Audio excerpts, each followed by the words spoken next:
If you're thinking of starting an embroidery business, there are 7 critical things that you need to do to make sure that you're ready for the challenge. Now, luckily, they're actually very easy to do and anyone can do it. I've compiled a 7-step guide where we're going to walk you through each step and how to do it. So let's get started. Step 1 is to determine your ideal customer and learn his or her needs. So the reason why it's important to first think of who your customer is going to be is so that you can stock up on the right materials and tools needed to serve those customers. Let's say I wanted to start an embroidery business and I decide I want to tap into the fraternity and sorority market. I know what I'm going to sell to them just by knowing who that customer is. Step 2 is to find the right machinery. So let's go back to the sorority and fraternity market that I mentioned earlier. We know that these Greek organizations are going to need a lot of bulk uniform apparel. So you're going to need a machine that can keep up with this demand, and therefore you're going to want to go with a multi-needle over a single needle. You're also going to need to make sure that your machine is compatible with the different accessories that you need in order to serve your market. So after you've figured out the machinery and the materials that you're most likely going to be embroidering on, you can more or less estimate the costs of doing business, which is step number 3, find out your cost. So generally in business, there are 2 types of costs. You have your indirect costs and your direct costs.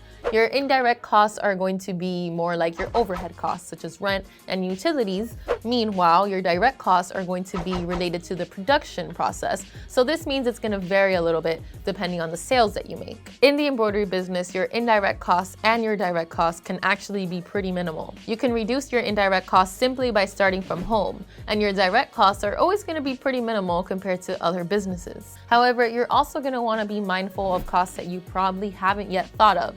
Costs like digitizing, packaging, and shipping. It's important that you add all of your particular costs into your pricing structure in order to make a pricing structure that works for your business so you don't end up underselling yourself. Number 4 is to register your business. Now, it's important that you register your business in order to get access to tax-free purchases and wholesale prices. In order to register your business, you have to do the following. First off, you're going to want to start by filing for an EIN, which is an employer identification number on irs.gov.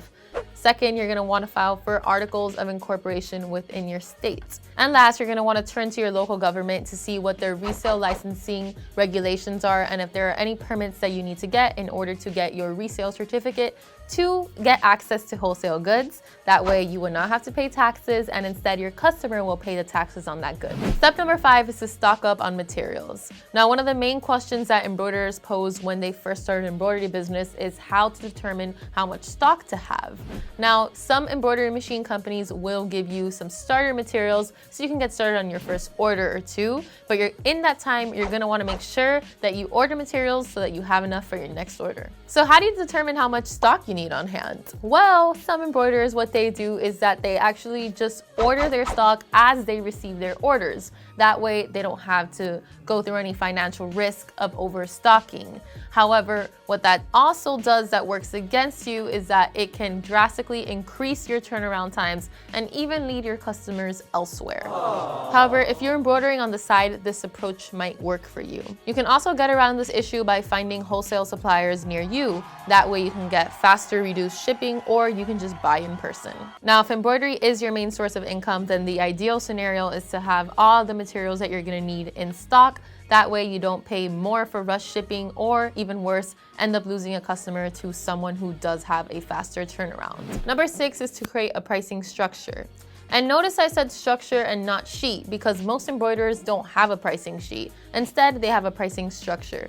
The reason why you can't really just offer a pricing sheet is because the price really depends on the design that the customer wants embroidered. So because of the nature of this service, embroiderers turn to pricing structures such as the $1 per 1,000 stitch count rule. And what that is that you charge $1 per 1,000 stitches in the design.